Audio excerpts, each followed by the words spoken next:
ప్రభు స్తోత్రములు. ప్రభునామమున మహిమ కలుగును గాక. మన ప్రియరక్షకుడు ప్రభు యేసుక్రీస్తు వారి దివ్యమైన నామమున చేరువచ్చిన ప్రియులందరికీ నా హృదయపూర్వక వందనాలండి. దేవుడు తన మహాకృపను బట్టి ఆయన మన ఎడల చూపిస్తున్న శాశ్వతమైన ప్రేమను బట్టి మనము ఈ ఉదయకాల సమయంలో ఆయన సన్నిధానంలో చేరి ఆయన బల చుట్టూరు ఒలీవ మొక్కల వలె ఆయన ఆత్మతో సత్యముతో ఆరాధించాం. తిరిగి ఆయన యొక్క మాట కొరకు మనం వేచి ఉంటుండగా ఉదయకాల సమయంలో ఆయన మనతో ఏం మాట్లాడి ఉన్నాడో మనము మన యొక్క మనస్సును సిద్ధం చేసుకొని వాక్యాన్ని ధ్యానిద్దాం. ప్రియులారా, లేవియాకాండము పాత నిబంధన గ్రంథము నుంచి లేవియాకాండము 9వ అధ్యాయం మొదటి 4 వచనాలు చదువుదాం. లేవియాకాండము 9వ అధ్యాయం మొదటి 4 వచనాలు, 6వ వచనము, తిరిగి 12వ వచనం చదువుదాం. ప్రియులారా, చదువుతారా? 8వ దినమున మోషే అహరోనును అతని కుమారులను ఇశ్రాయేలు పెద్దలను పిలిపించి అహరోనుతో ఇట్లనెను, నీవు పాప పరిహారార్థ బలిగా నిర్దోషమైన ఒక కోడెదూడను దహన బలిగా నిర్దోషమైన ఒక పొట్టేలును యెహోవా సన్నిధికి తీసుకొని రమ్ము. మరియు నీవు ఇశ్రాయేలీయులతో మీరు యెహోవా సన్నిధిని బలిని అర్పించినట్లు పాప పరిహారార్థ బలిగా నిర్దోషమైన మేకపిల్లను దహన బలిగా నిర్దోషమైన ఏడాది దూడను గొర్రెపిల్లను సమాధాన బలిగా కోడెను పొట్టేలును నూనె కలిపిన నైవేద్యం తీసుకుని రండి. నేడు యెహోవా మీకు కనపడును అని చెప్పుము. తర్వాత 6వ వచనం, మోషే మీరు చేయవలనని యెహోవా ఆజ్ఞాపించినది ఇదే, అట్లు చేయుడి. అప్పుడు యెహోవా మహిమ మీకు కనబడుననెను. 12వ వచనం, అప్పుడు అతడు దహన బలి పశువును వధించెను. అహరోను కుమారులు అతనికి దాని రక్తమును అప్పగింపగా అతడు బలిపీఠము చుట్టూ దానిని ప్రోక్షించెను. మరియు వారు దహన బలి పశువు యొక్క తలను అవయవములను అతనికి అప్పగింపగా అతడు బలిపీఠం మీద వాటిని దహించెను. చాలు. 23, 24 వచనాలు. మోషే అహరోనులు ప్రత్యక్షపు గుడారంలోనికి పోయి వెలుపలికి వచ్చి ప్రజలను దీవింపగా యెహోవా మహిమ ప్రజలందరికీ కనబడెను. యెహోవా సన్నిధి నుండి అగ్ని బయలు వెళ్ళి బలిపీఠం మీదనున్న దహన బలి ద్రవ్యమును క్రొవ్వును కాల్చివేసెను. ప్రజలందరూ దానిని చూచి ఉత్సాహధ్వని చేసి సాగిలపడిరి. దేవుడు తన పరిశుద్ధ వాక్యాన్ని దీవించును గాక. వాక్య సహాయార్థం ప్రార్థన చేసుకుందాం. అందరూ తలల్లో ఉంచి ప్రార్థనలు ఏకీభించవలసిందిగా మనం చేస్తున్నాం. ప్రార్థన. మమ్మల్ని మిక్కిలిగా ప్రేమించిన మా ప్రియ పరలోకపు తండ్రి, జీవము గలనైనా జీవాధిపతి యేసుక్రీస్తు నీ ఘనమైన నామములకు బంగారు పాదములకు వేలాది స్తుతులు స్తోత్రములైనా గడిచిన కాలమంతా కాచి రక్షించి మరి ఒక దినాన్ని ఇచ్చి ఉదయకాల సమయం నీ యొక్క సన్నిధానములో నీ యొక్క పాద సన్నిధి కాంతిని చేరి ప్రభా నిన్ను ఆరాధింపగా మా యొక్క హృదయాలందరినీ నాయన మరి మీరు ఎరిగిన దేవుడు, మా యొక్క ఆరాధనలు ఆజ్ఞానించిన దేవుడు, అందరం బట్టి నీకు స్తోత్రములు. ఇంకా నాయన మరి నీ యొక్క ఆరాధన అనుభవం లేని జీవితాలు ఉంటున్న ప్రతి వ్యక్తిని నాయన మరి మీరు జ్ఞాపకం చేసుకునండి. ప్రతి సహోదరుని చిన్నలనేమి పెద్దలనేమి అందరినీ మీరు జ్ఞాపకం చేసుకుని వారి హృదయాలను కదిలించి ప్రభా నీ వైపు త్రిప్పబడుటకు వారికి మారు మనసునిచ్చి నాయన నీ ప్రియ సంఘముగా నాయన మరి ఏర్పాటు చేయబడుటకు వారిని కృప చూపించండి. మిగిలిన రక్తాల కొరకు శరీరం కొరకు ప్రార్థన చేస్తుండగా మీరు కృప చూపించి మీ కార్యాన్ని జరిగించండి. సమర్పించిన కానుకలను బట్టి నీకు మహిమార్థంగా వినియోగించుకోనండి. ప్రకటించిన ప్రతి ప్రకటన బట్టి నాయన మరి సన్నిధికాంతులో నాయన మరి నీ పాసందులో వేడుకొంచున్నాం. కృప చూపించి సమాధానాన్ని అనుగ్రహించండి. ముందున్న మీటింగుల విషయం నాయన మరి సమాధానకరముగా శాంతికరముగా మరి ముఖ్యముగా నాయన నీ యొక్క మహిమ కనబడులాగున మీరు కృప చూపించమని నాయన ఇప్పుడు నాయన మరి నీవు మాతో మాట్లాడే ప్రతి మాటను నాయన నీ నుండి వచ్చే మాటను నాయన మీరు మాకు వినిపింప చేయమని మా హృదయంలో ప్రకాశింపచేసి మా శరీరంలో సాత్కరించేలాగున నీ వర్తమాన వాక్యాన్ని మీరే అందించమని నీ దాసుడు వట్టివాడు మట్టివాడు నోటి మాంద్యం గలవైన నన్ను నీ నోటితో నింపి నీవే మాట్లాడి నీవే మహిమ గంట ప్రభావం పొందమని చేరవచ్చిన ప్రతి బిడ్డని మీరు జ్ఞాపకం చేసుకోనిమని ప్రభు మీరే ఈ కార్యాన్ని జరిగించి నాయన మరి మీరు సఫలం చేయమని ప్రభుని యేసుక్రీస్తు నామమున అతి వినయంగా వేడి ప్రార్థన చేయుచున్నాం తండ్రి, ఆమేన్. మంచిది ప్రియులారా, ఎంతమంది సంతోషంగా ఉన్నారు? ఎంతమంది సంతోషంగా ఉన్నారు ప్రియులారా? ఎంతమంది సంతోషంగా ఉన్నారు? చేతులు ఎత్తండి, పర్లేదు. ఎవరు వేరే వాళ్ళు ఎవరు చెప్పట్లేదు కదా. అందరూ ఎత్తితే ఇంకా మంచిది. ఎందుకంటే మనం ఆరాధనలో పాల్గొన్నామని అంటే ప్రతి ఒక్కరం కూడా సంతోషంతో పాల్గొన్నట్టే లెక్క. మనం అనుకోవచ్చు మనకెన్నో బాధలు ఉన్నాయి, ఇబ్బందులు ఉన్నాయి, వాటి గురించి మనం ప్రార్థన చేస్తున్నాం, దేవుడు సహాయం చేస్తున్నాడు మాత్రమే కాదండి. దేవుని విషయంలో ఆ చేసిన ఆ సమాధానానికి కావచ్చు, లేకపోతే ప్రభు చేసిన సహాయంగా మనము స్తుతించబద్ధులమై ఉన్నాం. ఎలాగా? సంతోషముతో. కాబట్టి మనం సంతోషంతో ఎల్లప్పుడూ మనం ఆనందించడానికే దేవుడు మనల్ని ఇక్కడ ఏర్పాటు చేశాడు. సంఘము, సార్వత్రిక సంఘము, దేవుని వధువైన సంఘము ఎల్లప్పుడూ పెండ్లి కుమార్తె ఏడుస్తుందా లేకపోతే సంతోషంగా ఉంటుందా? యవనస్తులు చెప్పాలి. ఇంకా మాకు పెళ్ళి కాలేదంటారా? పెళ్ళైన వాళ్ళు చెప్పండి. పెళ్ళి రేపు ఇంకా కొన్ని క్షణాల్లో జరగబోతుందనంగా సంతోషం ఉంటుందా, దుఃఖం ఉంటుందా? అందరికీ సంతోషం ఉంటుంది. కాబట్టి మనం ఇక దేవుణ్ణి ఎదుర్కోవడానికి ఎన్నో దినములు లేవు. కాబట్టి మీరు సంతోషంతో ఆయన ఎదుర్కోవడానికి మనం సిద్ధపడి ఉండాలి ప్రియులారా. వధువు సంఘం అంటే మనం సంతోషంతోనే. చాలామంది ఆయన యొక్క పనిముట్లుగా ఉంటూ వారు విరివిగా సత్కార్యాల్లో పాల్గొంటూ వాళ్ళు చక్కగా దేవుని యొక్క మహిమని మాత్రమే కాదు ఆనందాన్ని చవి చూస్తున్న ఈ సంఘాన్ని మరింత బలోపేతం చేయడానికి దేవుడు ఆయన యొక్క సర్వసత్యంలోనికి నడిపించడానికి దేవుడు మహాకృప మన మీద ఉంది కనుకనే ఈ దినాలు ఇలా సాగుతున్నాయి. అది నేను నమ్ముతున్నాను, మనమందరం కూడా నమ్మాలి. ఆ నిరీక్షణతోనే మనము ముందుకు సాగాలి ప్రియులారా. కాబట్టి మనము ఈ దినము గత వారం మనం ధ్యానించాం. రోమీయులకు రాసిన పత్రిక 8వ అధ్యాయాన్ని మనం ఒక పేరు పెట్టుకున్నాం. ఏంటది చెప్తారు ఎవరైనా? యవనస్తులు చెప్పండి అమ్మా, చెప్పాలి. రోమీయులకు రాసిన పత్రిక 8వ అధ్యాయం. పోనీ 8 అంటే ఏం చెప్పాను? 8వ అధ్యాయం అంటే 8 అంటే ఏం చెప్పాను? పోనీ హిబ్రీ భాషలో 8 అంటే ఏంటి? Very good. హేత్. హేత్ అంటే భాగము అని చెప్పామా? దేవుడు మనకు అనుగ్రహించిన ఏదైతే విశ్వాస జీవితం అనేది ఉందో అది మనకు దేవుడు అనుగ్రహించిన భాగం ప్రియులారా. మరి మీరు ఆ భాగాన్ని ఎంతవరకు దేవుడు ఆలోచన మేరకు లేకపోతే ఆయన యొక్క చిత్తం మేరకు మనం ఆ భాగాన్ని మనం సంపూర్తి చేస్తున్నాం అనేది ఎవరికి వారే మనం పరిశీలించుకోవాలి ప్రియులారా.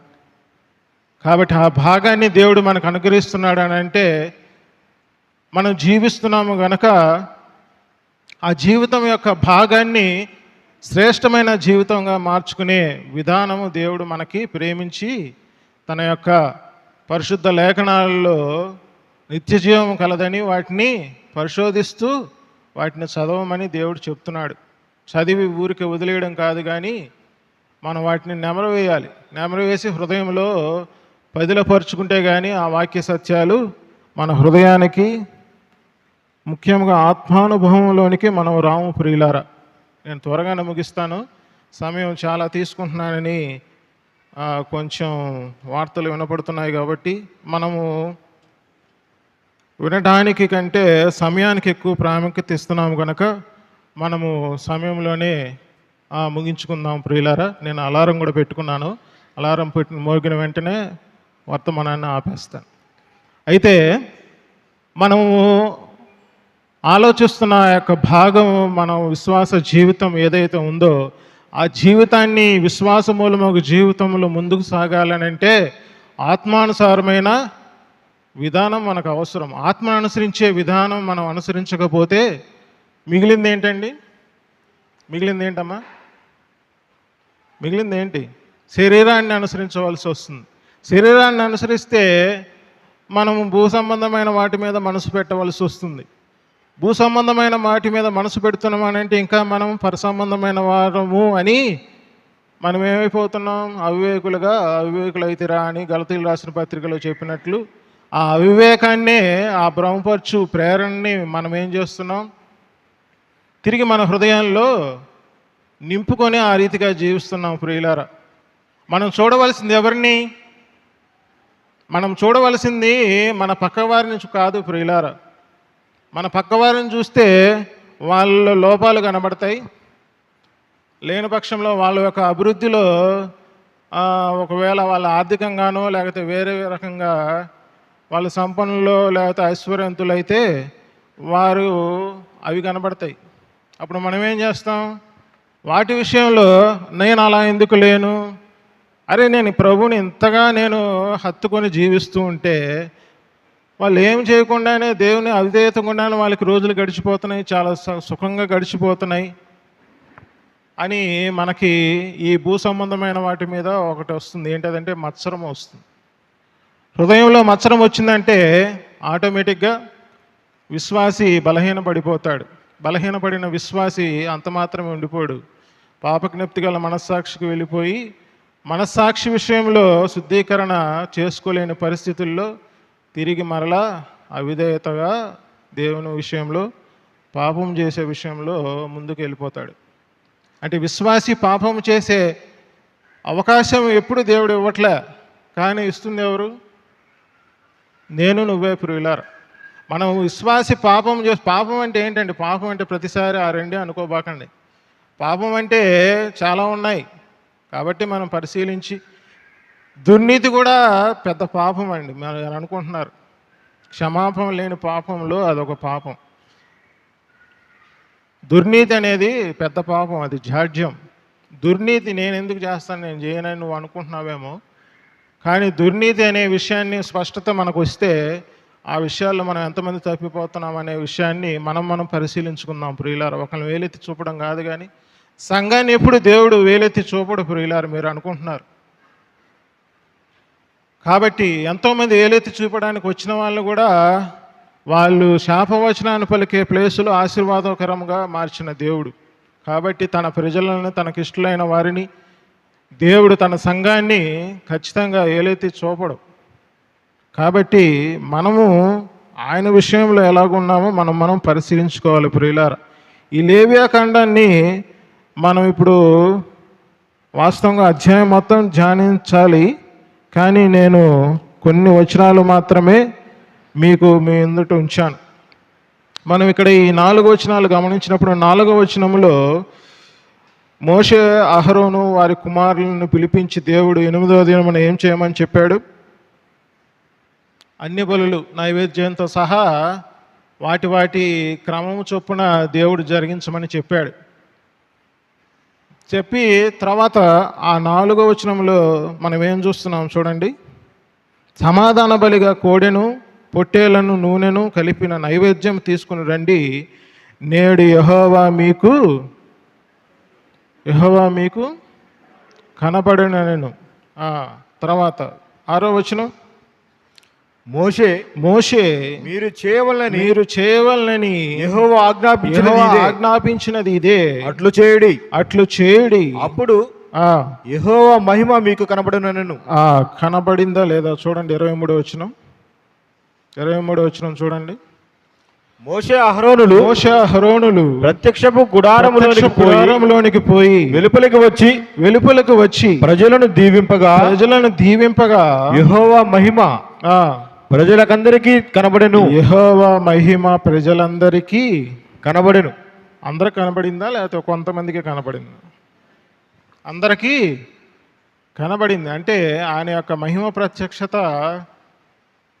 కేవలం ఒక్కరికి మాత్రమే కనబడటమో లేకపోతే నలుగురు మాత్రమే కనబడటమో కాదు, అందరికీ కనబడుతుంది. కానీ చూసే కన్నులు నీకున్నాయో లేదో నువ్వు ఆలోచించాలి ప్రియులారా.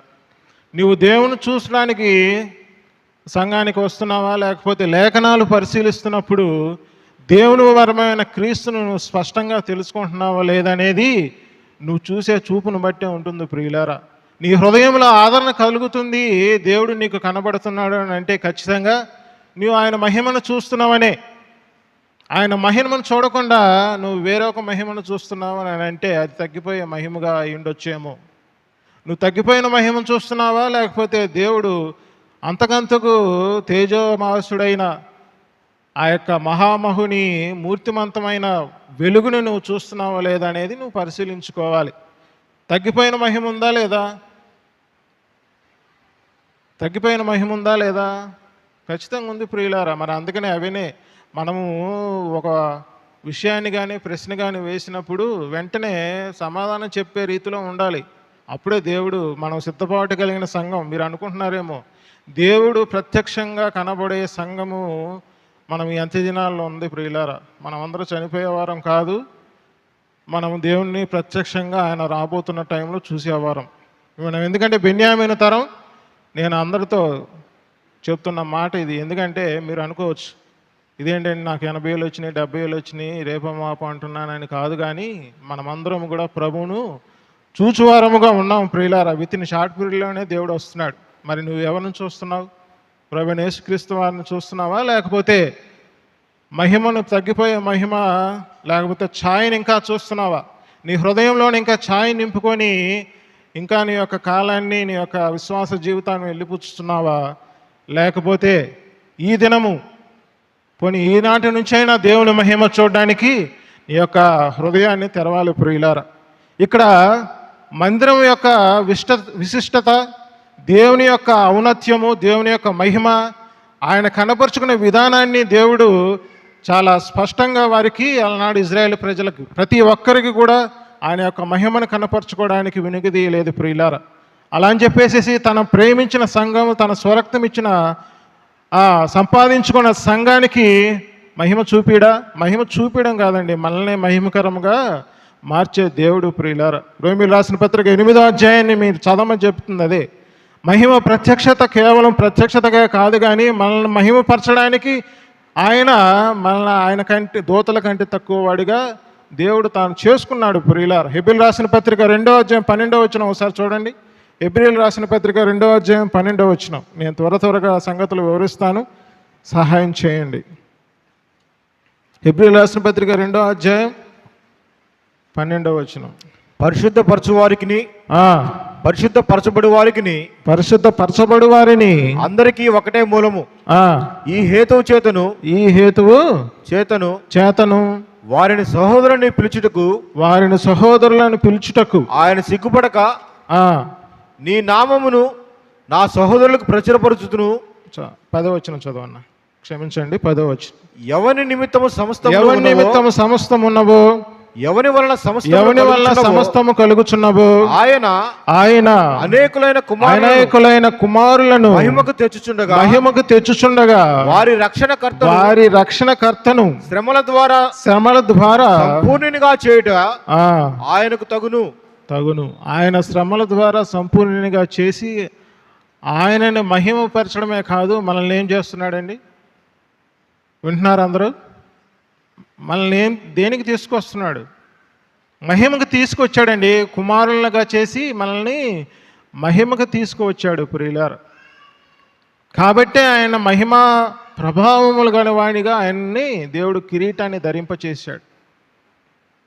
మనం ఈ అనుభవంలో లేకుండా ఇంకా సారికి మనం వెనక్కి వెళ్ళి ఆ మొదట ఏదైతే ఉందో ఆ పరిస్థితినే మనం సారికి ఏదో పర్ఫెక్షన్ అని పేరు పెట్టుకొని చేస్తూ ఉంటే అసలు పర్ఫెక్షన్లకు అసలు సంపూర్ణతలోకి నువ్వు ఎప్పుడు వస్తావు?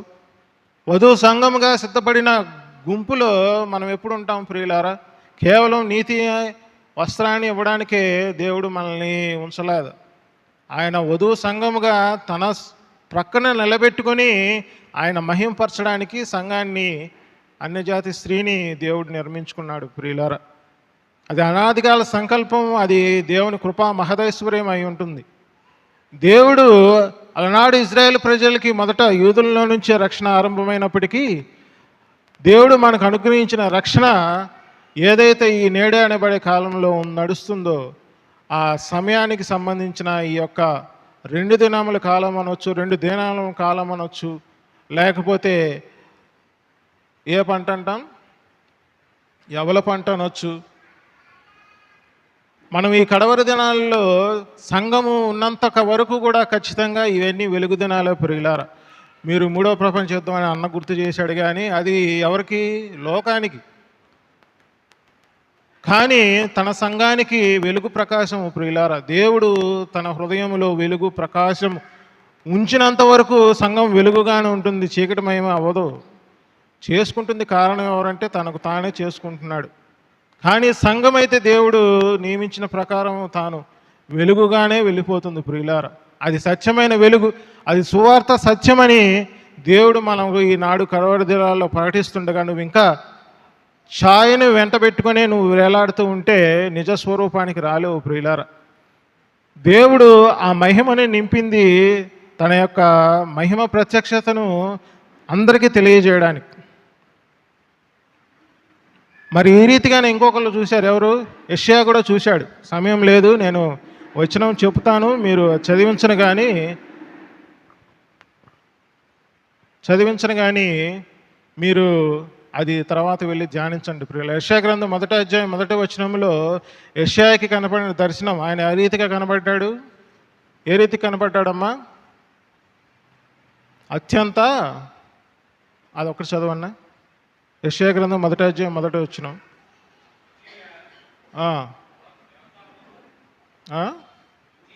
ఉజ్జియా మరణాంతరము చదవన్నా. ఉజ్జియా, యోతాము, ఆహాజు, హిజ్కియాను యూదారాజుల దినంలో. యెషయా గ్రంథం 6వ అధ్యాయం 1వ వచనం అన్న. రాజైన ఉజ్జియా మృతి పొందిన తర్వాత అత్యున్నతమైన సింహాసనమందు ఎవరు ఆసీనుడై ఉన్నాడు? అత్యున్నతమైన సింహాసనమందు ఆసీనుడైనట్టుగా నేను చూచి తిని అంటున్నాడు. ఆయన ఎవరిని చూశాడండి? అత్యున్నతమైన సింహాసనమందు ఆసీనుడైన ప్రభువును చూస్తున్నారు. మరి మీరెవరు చూస్తున్నారు? అపోస్తల కార్యముల గ్రంథము 7వ అధ్యాయం 56వ వచనం చదవన్నా. అపోస్తల కార్యముల గ్రంథము 7వ అధ్యాయం 56వ వచనం.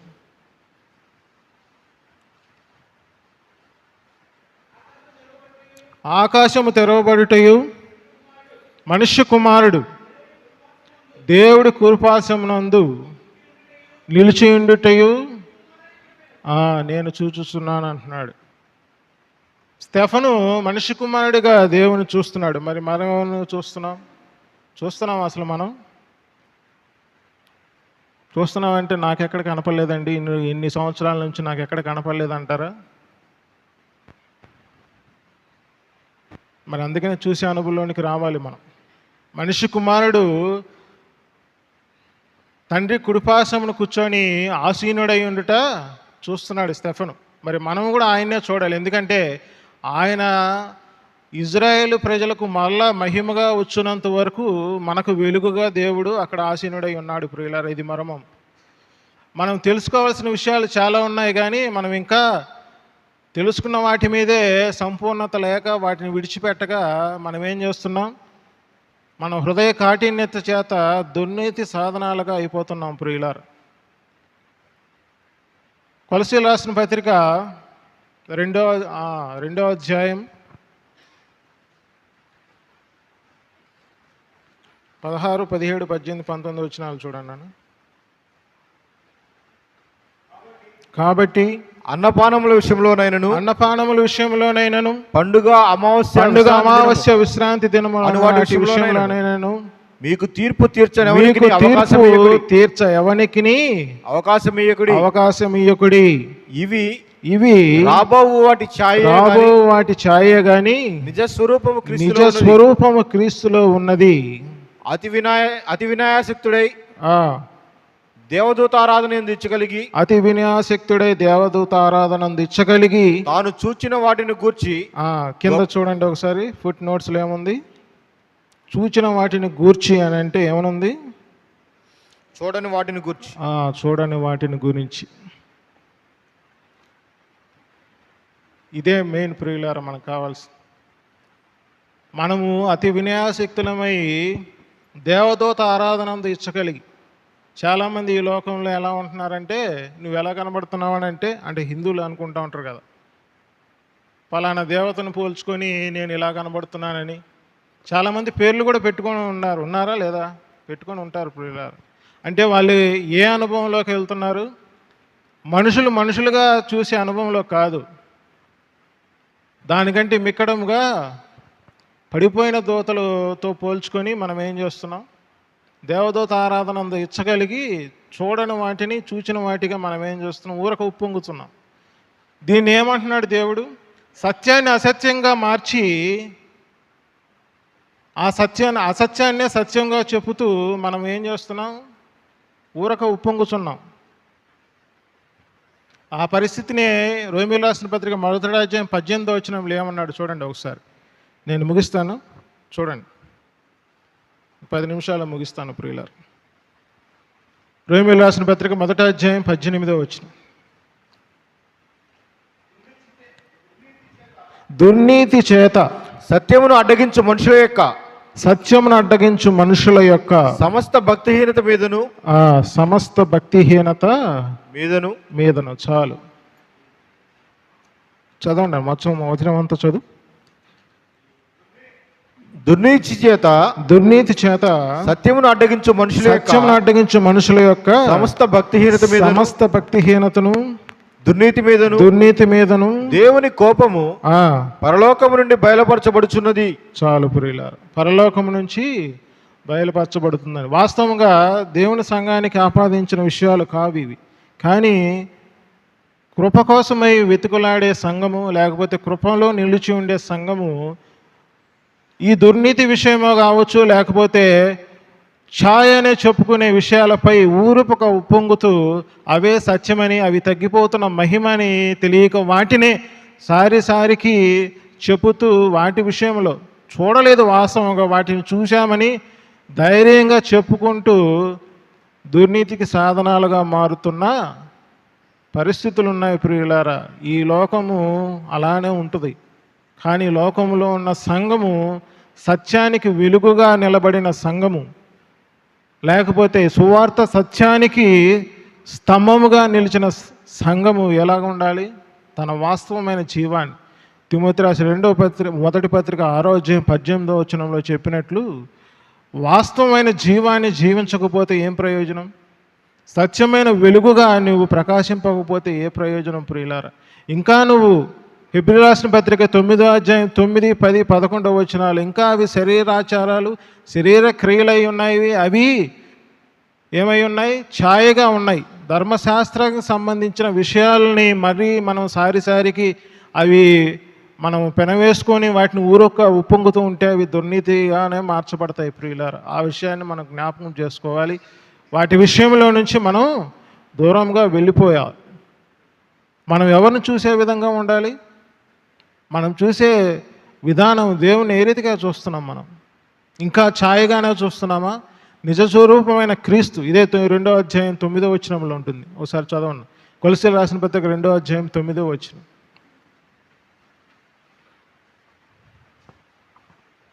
కొలస్సీయులకు రాసిన పత్రిక 2వ అధ్యాయం 9వ వచనం.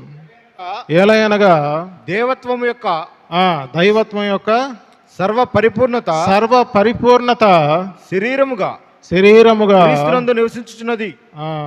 క్రీస్తునందు నివసిస్తుంది, శరీరముగా నివసిస్తుంది. మీరు కనుకోవచ్చు దేవుడు మహింపరచబడ్డాడు, పరలోక రాజ్యానికి ఏగిపోయాడంటే అక్కడ ఆత్మస్వరూపిగా ఉన్నాడు అనుకుంటున్నారా? ఆత్మస్వరూపిగా లేడండి ప్రియులారా, మనుష్య కుమారుడిగానే ఉన్నాడు, ఇంకా రక్త మాంసములు గలవాడుగానే ఉన్నాడు. ఆ విషయాన్ని గ్రహించకపోతే సంఘం భ్రమపరచబడుతుంది. ఆ విషయాన్ని మీరు జ్ఞాపకం చేసుకోవాలి. ఆయన సంపాదించి స్వరక్తం ఇచ్చిన సంఘానికి మంచి మనస్సాక్షిని ఇవ్వడానికి ఇంకా ఆయన రక్త ప్రోక్షణ జరుగుతూనే ఉంది ప్రియులారా. ఆ విషయాన్ని మీరు జ్ఞాపకం చేసుకోకపోతే మీ యొక్క మనస్సాక్షి శుద్ధి చేయబడదు. మనల్ని మహిమ తెచ్చడానికి మహిమ తెచ్చిన క్రీస్తు మనల్ని ఇక్కడ వాస్తవమైన జీవాన్ని శరీర రక్తాల్లో నుంచే నివసించు పాపమున్న శరీరాన్ని విడిచిపెట్టి ఆయనకి ఆయలమై ఉన్న దేహాన్ని గురించి ఆయన తాపత్రయపడుతున్నాడు. కాబట్టి ఆయన మనల్ని ఆ విధంగా తయారు చేయడానికి ఇంకా ఆయన మనిషి కుమారుడుగానే ఉన్నాడు ప్రియులారా. స్టెఫన్ ఎవరిని చూశాడండి? ఎవరిని చూశాడు? ఎలా చూశాడు? ఏ రకంగా చూశాడు? హెచ్కేల్ గ్రంథం చూడండి ఒకసారి. హెచ్కేల్ గ్రంథం 1వ అధ్యాయం 17 నుంచి చదవనా?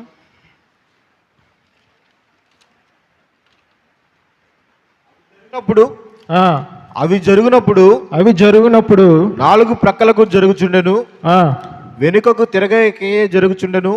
అంత అయ్యనొద్దు కానీ 26, 27 వచనాలు చదవనా? వాటి తలలపైన ఉన్న ఆ మండలం పైన నీలకాంతమై ఉన్న సింహాసనం వంటి ఒకటి కనబడెను. మరియు ఆ సింహాసనం వంటి దాని మీద నరస్వరూపి ఎవరండి? నరస్వరూపి అగు ఒకడు ఆసీనుడై ఉండెను. 28 వచనం, 28 చూడండి. వర్షకాలమున కనబడు ఇంద్రధనుసు యొక్క తేజస్సు వలె దాని చుట్టూనున్న తేజస్సు కనబడెను. ఇది యెహోవా ప్రభావ స్వరూప దర్శనము. చాలు ప్రియులారా, నరస్వరూపి ఆయన యెహోవా ప్రభావ స్వరూప దర్శనం. ప్రియులారా, ఏ రీతిగా ఉన్నాడు ఆయన? ఏ రీతిగా ఉన్నాడు? బ్రహ్మపరచ ఆత్మ చేత ఎన్నో విషయాలు యూట్యూబ్లో చక్కర్లు కొడుతున్నాయి. ఈరోజు ఏదో వర్తమానం వచ్చింది, ఆ విషయంలో ఆదరణ పొందానని సత్యాన్ని దుర్నీతిగా బోధించే, సత్యం కానిదాన్ని దుర్నీతిగా బోధించే బోధల వైపు మీరు వెళ్ళారనుకోండి, ఆ రీతిగానే ఇంకా ఛాయలోనే ఉంటారు. వధువు సిద్ధపడిన సంఘము మనిషి కుమారుణ్ణి నువ్వు చూడకపోతే నీకు నేను మొదట చెప్పినట్టు ఆత్మానుభవం మీకు కలగదు. వాక్యం మీద అంటే దేవుని మాట మీద నిలబడి దాని మీద జీవించే విధానం మీకు కలగదు ప్రియులారా. సర్వసత్యంలోనికి రాకపోతే మీకు ఖచ్చితంగా వాక్యం బోధపడదు. స్థిరమైన పునాది ఏంటో మీకు తెలియకపోతే సంతోషం మీలో ఉండదు. నేను సంతోషం అని ఎందుకు చెప్పానంటే, సంతోషాన్ని మనం అరువు తెచ్చుకొని మనం అది అవసరమైనప్పుడు సంతోషం. ఇంట్లో ఏదో ఒక కార్యక్రమం జరుగుతుంటే ఆ రోజు వరకే సంతోషం, రేపు దినం నుంచి మరలా హృదయంలో దుఃఖం. అదేనా దేవుడు కోరేది? అనారోగ్యం వచ్చిందని దుఃఖం, అనారోగ్యం తీరాక సంతోషం, అదే ఆ దేవుడు కోరేది. నిత్య సంతోషానికి దేవుడు కారణభూతుడిగా మనల్ని చేసింది ఎందుకనంటే ఆయన ఆరాధనకి మనల్ని యోగ్యులుగా చేశాడు. మనం ఆరాధన ఫలమే సంతోషమండి. మీరు పేతురు రాసిన పత్రిక 1వ అధ్యాయంలో మీరు వివరించినప్పుడు మీకు వివరించాను ప్రియులారా. మనం ఇవన్నీ ఎందుకు తెలుసుకోలేకపోతున్నాం? మనం ఇంకా వాతవేయబడిన మనస్సాక్షితోనే ఇంకా క్రీస్తు రాబోతుండగా కూడా మనం స్థానిక సంఘాన్ని మనం ఇంకా బలోపేతం ఎందుకు చేయలేకపోతున్నాం? కాబట్టి ఈ విషయాలన్నీ ఎవరిని మనం గుర్తెరగాలి? ఎవరిని చూడాలి ప్రియులారా? ఎవరిని చూడాలి? యోహాను సువార్త 4వ అధ్యాయం చూడండి ఒకసారి. యోహాను సువార్త 4వ అధ్యాయం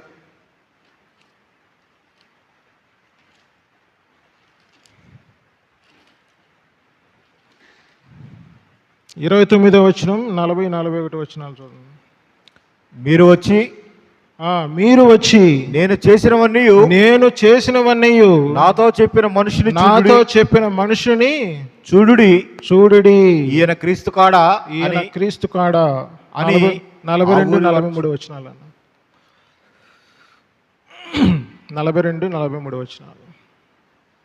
మా మట్టుకు మేము విని ఈయన నిజంగా లోకరక్షకుడని తెలుసుకొని నమ్ముచున్నాం.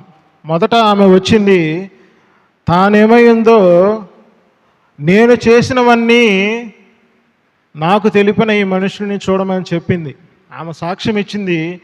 కానీ మనము ఎల్లప్పుడూ కూడా మనం ఏం చేస్తుంటాం? వాళ్ళ సాక్ష్యం వీళ్ళ సాక్ష్యం, వీళ్ళ సాక్ష్యం వాళ్ళ సాక్ష్యం నమ్ముతాం. మరి మనం ఎప్పుడు ఆయన్ని చూసే విధానంలోకి వస్తాం ప్రియులారా? అలనాడు పొద్దున్నే ఒక సహోదరుడితో మాట్లాడుతుంటే, నేను పలానా చోటుకు వెళ్ళాను, అక్కడ ఆ మిషనరీ ఇలా చేశాడు, ఈ మిషనరీ అలా చేశాడు, ఇన్నాళ్ళు నేను ఇదేమో అనుకున్నాను అంటున్నాడు. అంటే దాని విషయంలో ఏమి ఎరగకపోవడం వల్ల అతను ఇప్పుడు తెలుసుకోగలిగాడు? మనము రుచి చూసి ఎరగకపోవడం వల్ల, మనం ఆయన చూడకపోవడం వల్ల, ఆయన మనకు కనబడుతుండగా ఆయన స్వరూప దర్శనాన్ని మనం నరస్వరూపిగా మనిషి కుమారుడిగా ఎరగకపోవడం వల్లే మన మనోనేత్రాలు ఇంకా మన హృదయంలో గుడ్డితనాన్ని కలగజేస్తున్నాయి ప్రియులారా. హృదయంలో ప్రకాశం, వెలుగు ఎప్పుడైనా మీకు హృదయంలో ప్రకాశించిందా? దేవుని వాక్యం వైపు ఎప్పుడైనా నీ హృదయం తిప్పి ఆలోచించావా అనేది విషయాన్ని మీరు గ్రహించుకోవాలి.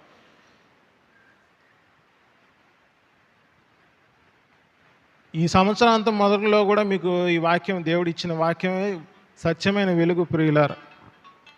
నా సమయం అయిపోయింది. ఈ సత్యమైన వెలుగుని మీరు ఈ దినానికి కూడా ఇంకా మీ హృదయంలో ప్రకాశింపకపోతే సంవత్సరం గడిచిపోతుంది. ఇంకా కొద్ది దినాల్లో దేవుడు రాబోతున్నాడు ప్రియులారా. మరి మీరు ఎంతవరకు సిద్ధపాటు కలిగి ఉన్నారు? సిద్ధపాటు అంటే ఏ విషయంలో? దేవుడు న్యాయపీఠం ఎదుట నీ యొక్క పని ఎట్లుందని అంటే ఏ రీతిగా నిలబడతావు నువ్వు? ఇంకా ఇదిగో నేను గట్టిగా ఒక 50 మందిని నా సంఘం నుంచి రక్షింపబడకుండా ఆపగలిగాననే సాక్ష్యం ఉంటుందా? లేకపోతే నేను ఛాయను విడి నిజస్వరూపంలోకి వచ్చి దేవుని సత్యమైన వెలుగుని నేను కన్నులారా చూచి ప్రకటించాననే ధైర్యమైన నిర్భయమైన ప్రవేశం నీకుందా ప్రియులారా? కాబట్టి ఛాయని చూసి ఊరుపుగా ఉప్పొంగే జీవితాలు మానుకోనండి. ఇంకా శిక్షావిధి కారణం ఒక పరిచర్య జీవితాలు మానుకొని తగ్గిపోయిన మహిమ, దేవుడు నిర్గమాకాండ 33వ అధ్యాయంలో మహిమను చూడమని, ఈ మహిమను నేను చూస్తాను, నేను ముఖాముఖిగా చూస్తానని అన్నప్పుడు దేవుడు వెనుక పార్శాన్ని ఎందుకు చూపించాడు? మోసే పరిచర్య తగ్గిపోయే పరిచర్య ప్రియులారా. కాబట్టి దేవుడు తన నీడను చూపించాడు. మనకి దేవుడు ముఖ ప్రకాశాన్ని దేవుడు చూడమంటున్నాడు. ఏ రీతిగా చూడమంటున్నాడు? ప్రకటన గ్రంథం 5వ అధ్యాయం 6వ వచనం, ఒక వచనం చూసి ముగిస్తాను ప్రియులారు. ప్రకటన గ్రంథం 5వ అధ్యాయం 6వ వచనం. ప్రకటన గ్రంథం 5వ అధ్యాయం 6వ వచనం.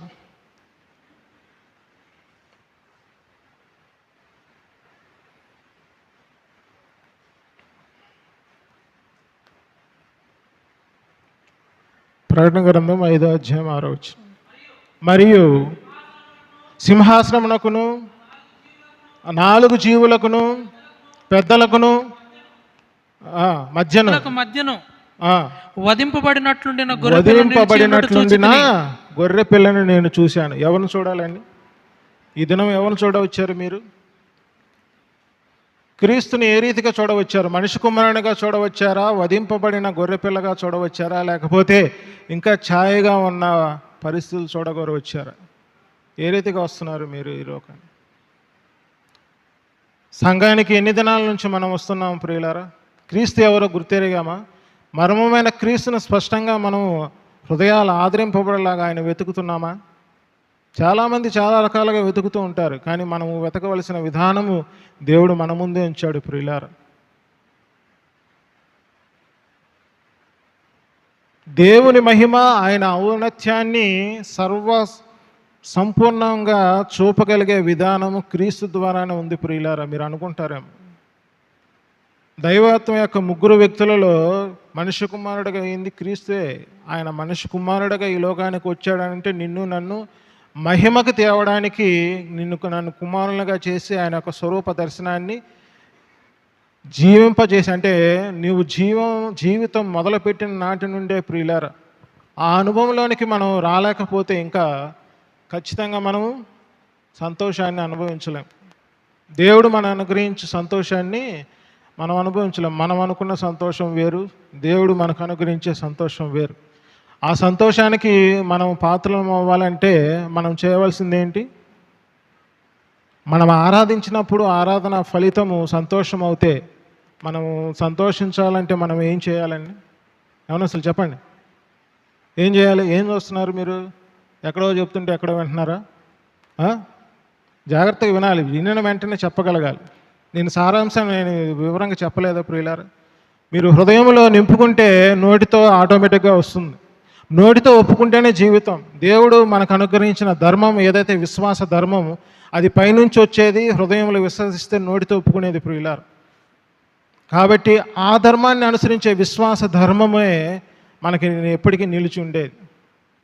కాబట్టి ఆ విశ్వాస ధర్మాన్ని వైపు మనం తిరగాలి. ఆ ధర్మం ఏదైతే ఉందో ఆ ధర్మము అది క్రియల మూలంగా కలిగేది కాదు, విశ్వాసం మూలంగా కలిగేది. కాబట్టి మీకు ఈ దినము వివరించుచున్నప్పుడు నుంచి ఇక నుంచి అయినా దేవుడు సమీపముగా ఉన్నాడు.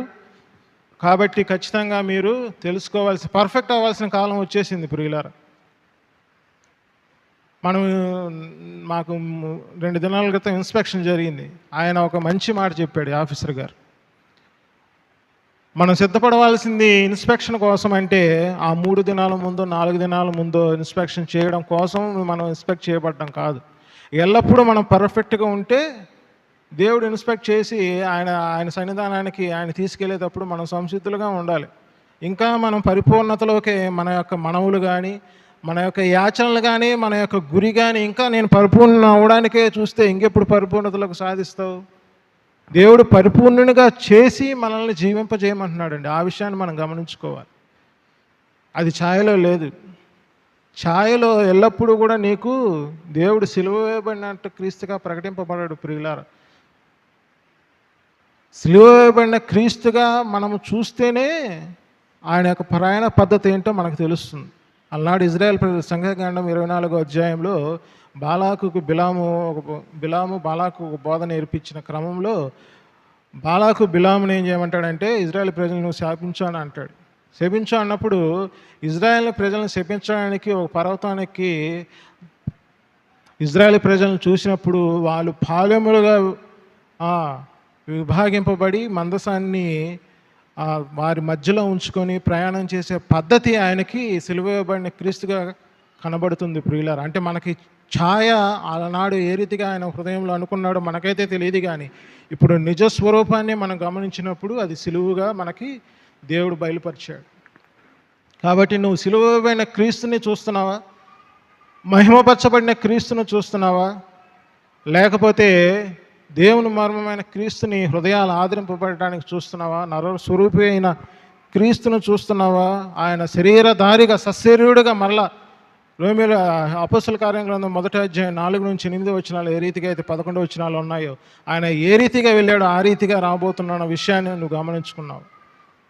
ఆయన సశరీరుడిగా వెళ్ళాడు, శరీరుడితోనే కిందకు వస్తాడని మీరంతా అనుకుంటున్నారేమో. ఆత్మరూపిగా వస్తాడు, దేవుడు ఆత్మలో ఆరాధించమన్నాడు. అవన్నీ అవగాహన లేని మాటలు ప్రియులారా. నువ్వు ఆత్మతోనే ఆరాధించాలి, కానీ అక్కడ ఆత్మ దేవుని ఆత్మగా ఉన్నాడు, కానీ మనుష్య కుమారుడిగా ఎవరున్నారు? నీకు ప్రాముఖ్యమైన సంగతి అది. నువ్వు ఆయన్ని రిఫ్లెక్ట్ చేయగలిగితే నువ్వు ఆయన పోలికలోనే మార్చబడతావు. ఆ మార్చబడే క్రమంలో నువ్వు ఆయన యొక్క మహిమని, ఆయన యొక్క మూర్తిమంతాన్ని కన్నులారా చూడగలగం ప్రియులారా. అటువంటి పరిస్థితిని దేవుడు ఆత్మానుభవం నుంచే తీసుకొస్తాడు.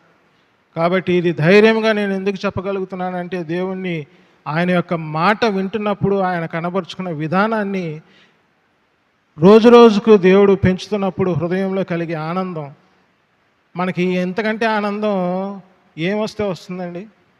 చిన్నప్పుడు నేను అనుకునేవాడిని మనకి సాలినంత ధనం ఉంటే ఆనందమేమో, ఎందుకంటే మనం మధ్యతరగతి కుటుంబం నుంచి వచ్చిన వాళ్ళం కదా, మనకి ఉద్యోగం వస్తే కంప్లీట్ అయిపోతుందేమో అనుకున్నాం. తర్వాత పెళ్ళి అయిపోతే మనం పర్ఫెక్ట్ అవుతున్నాం అనుకుంటాం. తర్వాత చాలినంత ధనం ఎప్పటికండి? మంచి ఆరోగ్యం. ఇప్పుడు దినాలు వేడి కొద్దీ, వయసు మీద పడే కొద్దీ మంచి ఆరోగ్యం కోసం చూస్తాం. ఇవేనా మన జీవితం అంతా? ఇదేనా దేవుడు కోరుకునేది? వధువు సంఘంగా దేవుడు కోరుకునేది అవి కాదండి. మనం ఆయన పని చేద్దాం, ఆయన చిత్తాన్ని మీద మనం గుర్తెరుగుదాం, ఆటోమేటిక్గా ఇవన్నీ జరిగిపోతాయి. మనం ఆ విషయాన్ని గమనించుకోవట్లే. బ్రహ్మపరచ ఆత్మచేత ఇది నిజమా అనేది ఏదైతే చెప్తున్నారో ఆ బోధల మీద మనం నిలుస్తుంటే మనం ధైర్యంగా ముందుకు అడిగేసే పరిస్థితి ఎలా వస్తుంది? చిన్నప్పుడు నాకు ఈత రానప్పుడు నేను అక్కడ దాకా వెళ్ళి దూకమంటే దూకేవాడిని కాదు. దూకితే కదా నాకు ఈత వచ్చేది రాంది తెలిసేది. కాబట్టి నా స్నేహితులు ఏం చేశారు, బలవంతంగా లోపలికి నెట్టి ఈత వచ్చి నేర్పించారు. అలాగనే మనం ముందుకు వెళ్తాం, అక్కడ నిలబడి చేతులు పెట్టుకొని చూస్తూ ఉంటాం. ఎందుకంటే మనకు సంబంధించింది కాదులే, అదిగో ఆ నలుగురు పిల్లలు ఏదో శ్రమ పడుతున్నారు, శ్రమ పడినవ్వండి. లేకపోతే మేమేముంది, మేము స్త్రీలు మౌనంగా ఉండాలి కదా, మౌనంగా ఉండి మా పనులు మేము చేసుకుంటూ ఉంటాం. ఇది కాదండి దేవుడు కోరుకునేది. లాస్ట్గా ఒక వచనం చూసి వదిలివేస్తాను చూడండి. గలతీయులకు రాసిన పత్రిక 6వ అధ్యాయం. దేవుడు ఈ యొక్క మాటను ఎందుకో వినిపింప చేయమని దేవుడు చెప్తున్నాడు. 6వ అధ్యాయం 6, 7, 8 వచనాలు చదవండి. వాక్యోపదేశము పొందువాడు ఉపదేశించువానికి మంచి పదార్థం అన్నిటిలో భాగమియ్యవలెను.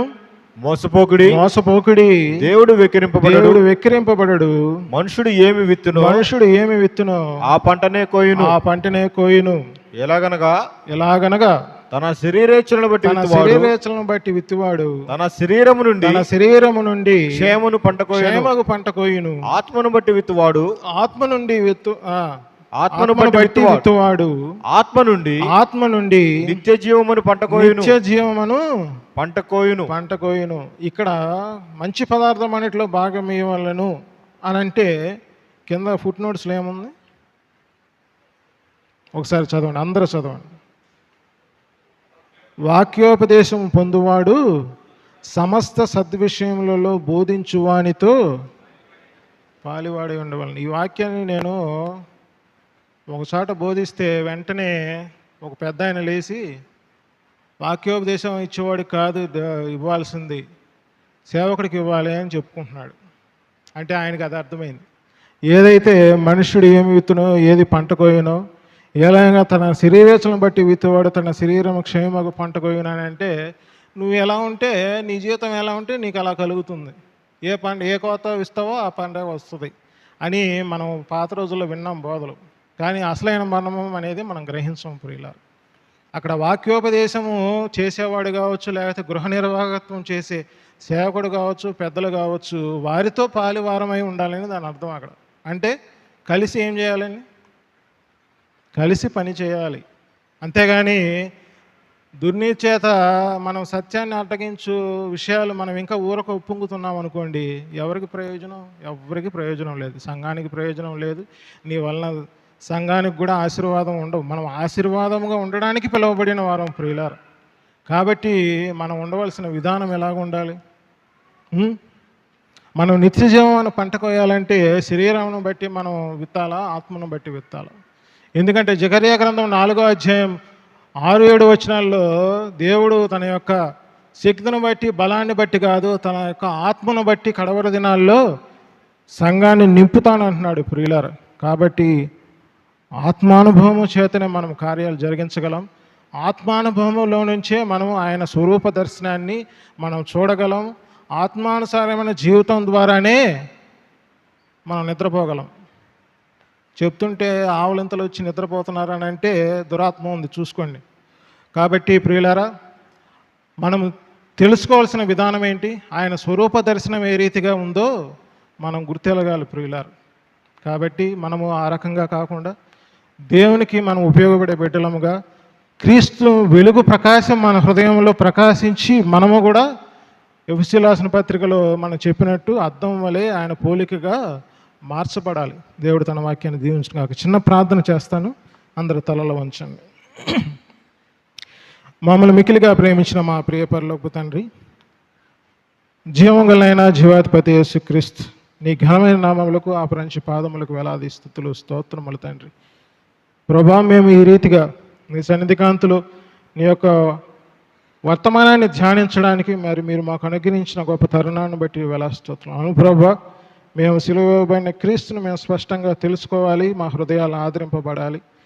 నరస్వరూపిణిగా, మనిషి కుమారుడిగా నాయన మరి తండ్రి కుడిపార్శ్వము కూర్చొని నాయన మరి మా కోసమై దీవెనలు దీవిస్తూ ప్రధాన యాజకుడిగా ఉన్న నిన్ను మేము చూడాలి ప్రభా. నీ యొక్క స్వరూప దర్శనాన్ని, నీ యొక్క ముఖ కాంతిని నాయన మరి పెనూయేలు జీవితం ఆ రీతిగా, యాకోబు ఏ రీతిగా అయితే చూశాడు, నిన్ను ముఖాముఖిగా చూసే జీవితాలు మాకు మా యొక్క సంఘానికి మీరు అనుగ్రహిస్తున్నారు. అందరం బట్టి నీకు స్తోత్రములు.